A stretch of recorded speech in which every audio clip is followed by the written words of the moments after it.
Hello students. आज हम लोग जो है पढ़ने वाले हैं क्लास 10th का संस्कृत का 12वां चैप्टर। देखिए 12वां चैप्टर ये कर्णस्य दानवीरता नाम से जो चैप्टर है इसी को हम लोग आज पढ़ने वाले हैं। देखिए आप अपना बुक खोल के रख लीजिए सामने में, मैं उसका हिंदी समझाते जाता हूँ अर्थ को और ऑब्जेक्टिव बताते जाऊँगा कौन सा पूछा जा सकता है, तो आप उसको अंडरलाइन करते रहिएगा। चलिए हाथ रखिए यहाँ पर। कर्णस्य दानवीरता मतलब कर्ण की दानवीरता, ठीक है। अयम पाठ इंट्रोडक्शन देखिए क्या है। अयम पाठ भास रचितस्य, यह पाठ भास के द्वारा रचित, भास एक अच्छे विद्वान के नाम हुए, उसके द्वारा रचित कर्णभार नाम का रूपस्य भाग विशेष। कर्णभार नाम का एक रूपक, भास ने रूपक लिखा, किस रूपक का नाम क्या था? कर्णभार। कर्णभार नाम का रूपस्य भाग विशेष अस्य रूपस्य कथानक महाभारतात गृहीतम। इस रूपक का जो कथा है, मतलब ये कौन सा रूपक? कर्णभार। कहाँ से लिया गया है? महाभारत से लिया गया है। महाभारतात गृहीतम। महाभारत युद्धे कुंती पुत्र कर्ण, महाभारत के युद्ध में कुंती पुत्र कर्ण कौरव पक्षतः युद्धम करोति, कौरव के पक्ष में युद्ध कर रहे थे। यानी पुत्र थे किसके? कुंती के, मतलब ये अर्जुन वगैरह के भाई थे, लेकिन किसके तरफ से युद्ध कर रहे थे? आप लोग जानते हो, कौरव के पक्ष से। तो कर्णस्य शरीरेन संबंध, कर्ण के शरीर के साथ ही कवचम कुंडले च तस्य रक्षते स्त, कर्ण के शरीर के साथ ही कवच और कुंडल जो है उसकी रक्षा के लिए आया था। मतलब जन्म से ही, जब जन्म लिया था तब से ही उसके शरीर में कवच और कुंडल था। यावत कवचम कुंडलम च कर्णस्य शरीरे वर्तते, यावत मतलब जब तक कवच और कुंडल कर्ण की शरीर में रहता, तावत तब तक, तावत मतलब तब तक, न को अपि कर्णम हंतो प्रभवति, कोई भी कर्ण को मार नहीं सकता था। एत एव अर्जुनस्य सहायतार्थम, इस प्रकार अर्जुन की सहायता के लिए इंद्र छल पूर्वक कर्णस्य दानवीरस्य शरीरात कवचम कुंडले च गृह्णाति। इस प्रकार से इंद्र ने छल पूर्वक कर्ण की, दानवीर कर्ण का जो है शरीर से कवच और कुंडल ग्रहण कर लेता है। कर्णो समोदम अंगभूत कवचम कुंडले च ददाति, कर्ण जो है समोदम मतलब खुशी खुशी अपने अंग का कवच और कुंडल दे देता है, इसीलिए तो इसको दानवीर कहा गया कि छल पूर्वक इंद्र आता है लेने के लिए इससे कवच कुंडल, और इंद्र जी कर्ण उसको दान कर देता है। भासस्य तरोदश नाटकानि लभ्यन्ते, भास का 13 नाटक हैं। कितने नाटक? यहाँ देखो, त्रोदश ऑब्जेक्टिव पूछा सकता है कि भारत भास के कितने नाटक हैं? 13 नाटक हैं। तेसु कर्ण भारत से अति सरलम अभिनयम वर्तते, जिसमें से कर्ण भार का सब अभिनय करना बहुत ही सरल है। नाटक है तो अभिनय किया जाता है, स्कूल में आप लोग भी नाटक देखे होंगे, ठीक है। चलिए अब हम लोग इंट्रोडक्शन खत्म हो गया, चैप्टर में शुरू करते हैं। यहाँ ब्रैकेट में लिखा हुआ है तथा प्रविशति, प्रवेश करता है ब्राह्मण रूपेण शक्र, ब्राह्मण के रूप में शक्र। शक्र किसको कहा गया? इंद्र को। ब्राह्मण का भेष धर के, ब्राह्मण के रूप में खुद को बदल के इंद्र प्रवेश करता है। आप देखिए शक्र कहता, बोलता है, क्या बोलता है इंद्र? भो मेघा, हो मेघ, सूर्यनेव नित्यम गच्छन्तु भवतः, यानी सूर्य के साथ साथ जाओ। क्यों कहा मेघ को कि सूर्य को ढक दो और सूर्य के साथ साथ जाओ? क्योंकि कर्ण सूर्य पुत्र थे, तो सूर्य की रोशनी में कर्ण से छल करना मुश्किल था, ठीक है। तो इसीलिए कहा कि मेघ को कह दिया कि सूर्य के साथ साथ जाओ।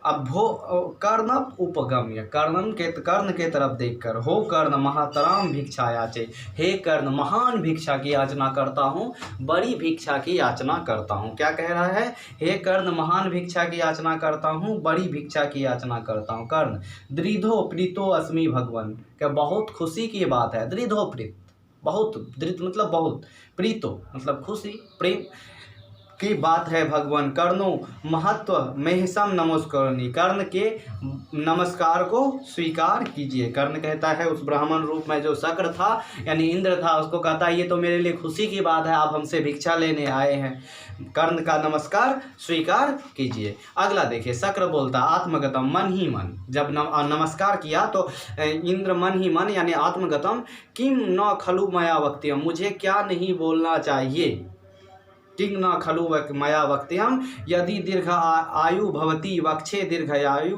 भविष्यति। कहता अगर मैं ये कहता हूँ कि दीर्घ आयु भव तो ये दीर्घ आयु हो जाएगा, जबकि इसको मारने के लिए ही हम कवच कुंडल लेने आए। यदि न वक्षे मूढ़म यतिमा परिभवती, अगर नहीं बोलता हूँ तो मुझे ये मूर्ख समझेंगे। तस्मा दुभ्यम परिहितम की न खलु वक्ष्यामि, ये दुविधम मतलब इस प्रकार मैं दुविधा में पड़ गया कि मैं क्या ना बोलूँ। भवतु दृष्टियम अच्छा कोई बात नहीं, प्रकाशम बोल कर बोलता है, हो कर्ण सूर्य इव चंद्र इव हिमवान इव सागर युम तिष्ठतु ये यसा। हे कर्ण सूर्य के जैसा, चंद्र के जैसा, हिमालय के जैसा और सागर के जैसा तुम्हारा यश हो, तुम्हारी जयगान हो। कर्ण कहता है भगवान की न वक्तयम दीर्घवाय आयु भविष्यति, कहता है क्यों नहीं आपने कहा कि दीर्घ आयु हो, अथवा एतभेव शोभनम, ये भी ठीक है, कोई बात नहीं, अगर नहीं कहा दीर्घायु होने के लिए तो ये भी ठीक है। कुतः अब देखो एक श्लोक कहा है यहाँ पर कर्ण, धर्मो ही यत्ने पुरुषेन साध्यो भुजंग चिपला नृप श्रिय। धर्म ही यत्न पुरुष का साधन जो है धर्म का पालन करने में होना चाहिए। मतलब पुरुष को यत्न करना चाहिए कि धन का पालन करें। भुजंग जिह्वा चपला नृप श्रिय, राजा की जो धन है, श्री है मतलब लक्ष्मी है, वो भुजंग के जिह्वा की तरह चपल है। भुजंग जिह्वा मतलब सांप की जिह्वा की तरह बहुत ही चंचल, मतलब धन टिकने वाला नहीं है, बहुत चंचल होता है। इसीलिए मनुष्य को चाहिए कि वो क्या करे, धर्म का पालन करे, धन का पालन ना करे, क्योंकि धन क्या है, लक्ष्मी क्या है, चपला है, एक जगह रहेगा दूसरे जगह नहीं रहेगा, एक जगह मतलब वो बहुत ही चंचल होती है।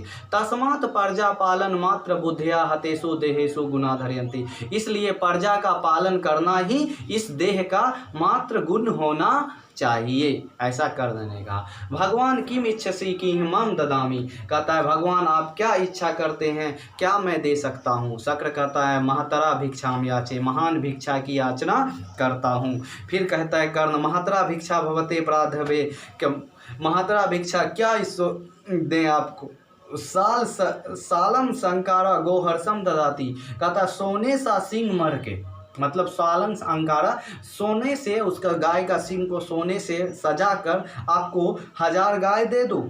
का गोहर्षमिति 1000 गाय, मुहूर्तम क्षीरम पवामी, कुछ दिन क्षीर पीऊँगा मतलब दूध पीऊँगा। नेच्छामी करना, नेच्छामी नहीं चाहिए कर्ण, नहीं चाहिए। कर्ण फिर कहता है कि न नेच्छति भगवान, क्यों नहीं चाहिए भगवान। ईदपि सूर्यताम, यह सुनिए, बहु सहर्ष वजीनाम दे ददामी, अनेक हजारों मैं आपको वजीन दे दूँ। वजीना मतलब हाथ घोड़ा होता है, क्या दे दूँ, अनेक हजार घोड़ा दे दूँ मैं आपको। कहता अश्वमिति बहु मुहूर्तम आरोह में ही, कुछ दिन चढ़ूँगा घोड़े पर। नेच्छामी करना, नेच्छामी करना नहीं चाहिए।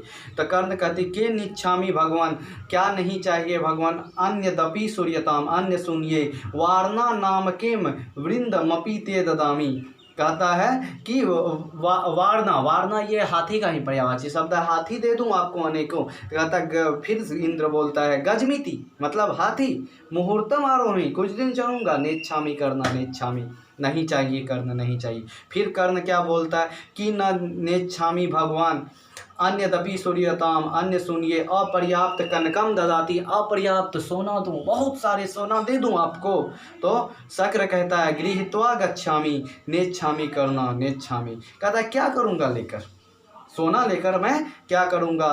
तब कर्ण कहता है तेन ही जीत्वा पृथ्वी ददामी, क्या मैं आपको पूरी पृथ्वी जीत कर आपको दान दे दूँ।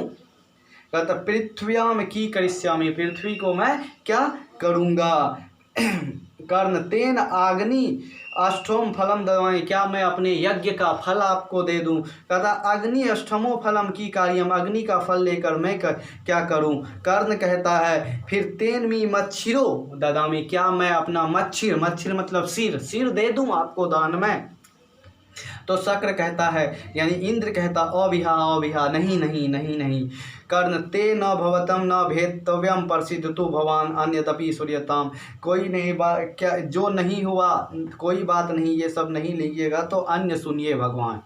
अंगेव सहेव जनितम मम देह रक्षा, अंग के साथ ही जन्म लिया है मेरी देह रक्षा के लिए। देवासुरेपि न भेदमितम सहर्षे, देव और असुर मतलब देवता और राक्षस जो जिसे इसे भेद नहीं सकता है। देयम तदापि कवचम सह कुंडलाभ्याम, क्या मैं ये कवच और कुंडल आपको दे दूं। प्रीत्या मया भगवते रुचितम यदि सयात, अगर आपको इसमें रुचि है मेरे कवच कुंडल में तो क्या मैं ये इस आपको दे दूं। अंग के साथ जो जन्म लिया है जिसे हजारों देवता और असुर भेद नहीं पाए, वो कवच और कुंडल क्या मैं आपको दे दूं अगर आपको रुचि हो तो। शक्र मतलब खुशी से, ददातु ददातु दे दो। कर्म कर्ण आत्मगतम मतलब मन में ही बोलता है। ऐसा एवास कामो, इस चीज का लेकर ये क्या करेगा, ब्राह्मण कवच और कुंडल लेके क्या करेगा। किम न खलवनेन कपट बुद्धि कृष्य उपाय, क्या यह कपट बुद्धि कृष्ण का तो उपाय नहीं है। सो अपि भवतु, खैर जो भी हो। धिक युक्तम अनुस्यतम नास्ति संशय, धिक्कार है मुझे कि मैं ऐसा संशय वाला बात सोचा, क्योंकि वो खुद को दानी था तो क्यों सोचेगा अच्छा जो मांग लिया दे दो, गृहताम बोलकर बोलता है। तब शल्य आता है, यहाँ शल्य कौन है, शल्य जो है इसका मामा था अर्जुन का, ठीक है, नकुल सहदेव का मामा था। तो शल्य इसको कहता है अंगराज। अंगराज कौन, कर्ण, अंग देश का राजा। अंगराज न दात्यम कहता है मत दीजिए मत दीजिए। शल्य कहता है कर्ण को कि हे अंगराज मत दीजिए। कर्ण कहता है शल्यराज अमलम वार्य तुम पश्चिम, ध्यान सर सुनिए मेरी बात को। शिक्षा क्षयम गतति कार्य पर्यात, शिक्षा का भी क्षय दिन ब दिन खत्म हो जाता है।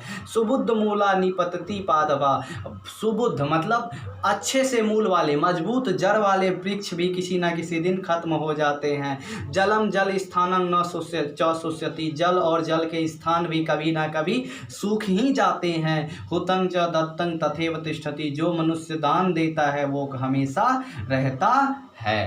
कहता है कि शिक्षा भी समय के गति के साथ खत्म हो जाता है, मजबूत जड़ों वाले वृक्ष भी सूख जाता है, गिर जाता है, जल और जल के स्रोत भी सूख जाते हैं, लेकिन दान हमेशा रहता है। तस्मात् गृहताम, फिर बोलता है लीजिए इसको, निकृत्य ददाति, निकाल कर दे देता है। तो इस तरह से ये चैप्टर आपका खत्म हो गया बच्चों। 2-3 बार इसको पढ़ो, अपने दोस्तों के साथ शेयर करो, बहुत मेहनत करना पड़ता है बच्चों आप लोगों के लिए। धन्यवाद।